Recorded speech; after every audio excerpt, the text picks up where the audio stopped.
عید الفطر مضمون عید الفطر کا تہوار۔ عید الفطر مسلمانوں کا ایک اہم اور مقدس تہوار ہے جو رمضان المبارک کے اختتام پر منایا جاتا ہے۔ یہ دن روزوں کی تکمیل اور اللہ کی عبادت کے شکرانے کے طور پر منایا جاتا ہے۔ عید الفطر کا آغاز نماز عید سے ہوتا ہے، جس میں مسلمان مساجد اور کھلے میدانوں میں جمع ہو کر اللہ کی حمد و ثنا کرتے ہیں اور دعا مانگتے ہیں۔ عید الفطر کا دن مسلمانوں کے لیے خوشی اور محبت کا پیغام لے کر آتا ہے۔ اس دن کا ایک اہم عمل صدقہ فطر ہے، جو ہر صاحب استطاعت مسلمان پر واجب ہے۔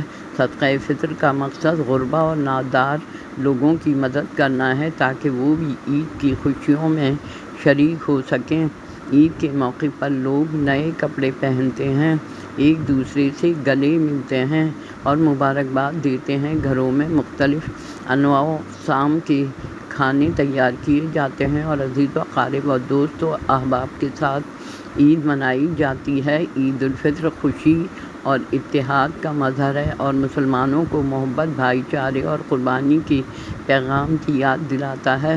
یہ دن مسلمانوں کے دلوں میں نیک اعمال اور صبر و تحمل کا جذبہ پیدا کرتا ہے اور انہیں یاد دلاتا ہے کہ وہ اللہ کی نعمتوں کا شکر ادا کریں اور معاشرے کے غریب طبقے کا خیال رکھیں۔ عید الفطر کی آمد سے قبل ہی بازاروں میں رونق اور چہل پہل کا آغاز ہو جاتا ہے۔ رمضان کے آخری ایام میں خریداری کے رجحان میں تیزی آ جاتی ہے اور خواتین، مرد، بچے سب عید کی تیاریوں میں مصروف نظر آتے ہیں، جہاں ہر کوئی اپنی پسند کے نئے کپڑے، جوتے اور زیورات خریدنے میں مصروف ہو جاتا ہے۔ چاند رات اور عید الفطر کی خریداری کے مناظر میں لوگوں کی خوشی، جوش و ولولہ دکھائی دیتا ہے۔ عید کے ملبوسات کی خریداری کے لیے بازاروں میں سب سے زیادہ گہما گہمی کپڑوں، جوتوں، جویلری اور چوڑیوں کی دکانوں میں دیکھی جاتی ہے۔ خواتین اور لڑکیاں جدید فیشن کے ملبوسات کی تلاش میں ہوتی ہیں۔ رنگ برنگے کپڑے، خاص طور پر روایتی ملبوسات جیسے شلوار قمیض، غرارے اور لانگ فراکس کی بڑی مانگ ہوتی ہے۔ مرد حضرات بھی شلوار قمیض، کرتا پاجامہ، واسکٹ یا شیروانی جیسے کپڑے خریدتے ہیں۔ جیسے ہی رمضان کا آخری روزہ ختم ہوتا ہے اور چاند نظر آنے کی تصدیق ہوتی ہے، بازاروں میں رونق اور ہجوم بڑھ جاتا ہے اور ہر طرف جشن کا ماحول بن جاتا ہے۔ لوگ شاپنگ کرنے اور اپنی آخری تیاریاں مکمل کرنے کے لیے بازاروں کا رخ کرتے ہیں۔ چاند رات کی خاص بات مہندی اور چوڑیوں کے اسٹالز ہوتے ہیں۔ بازاروں کے علاوہ گلی محلوں میں بھی چھوٹے چھوٹے اسٹالز لگ جاتے ہیں، جہاں لڑکیاں اور خواتین مہندی لگوانے کے لیے قطاروں میں کھڑی ہوتی ہیں، جہاں ہاتھوں پر خوبصورت نقش و نگار کے ساتھ مہندی لگوائی جاتی ہے۔ رنگ برنگی کانچ کی چوڑیاں عید کی تیاری کا ایک لازمی حصہ سمجھی جاتی ہیں۔ لڑکے ہیئر ڈریسر سے بالوں کے نئے اسٹائل بنواتے ہیں اور لڑکیاں بیوٹی پارلر میں جا کر سنورتی ہیں۔ بازاروں میں چوڑیوں کے ساتھ ساتھ سونے اور چاندی کی جویلری بھی خریدی جاتی ہے۔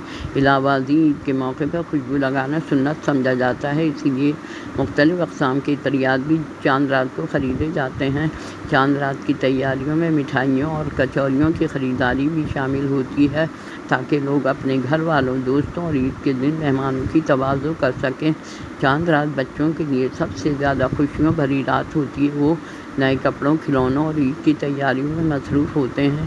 عید کے دن کے انتظار میں ان کی خوشی دیگنی ہوتی ہے۔ انہیں سب رشتہ داروں سے عیدی ملنے کی بھی خوشی ہوتی ہے، جس کو وہ جمع کر کے اپنی مرضی سے خرچ کرتے ہیں۔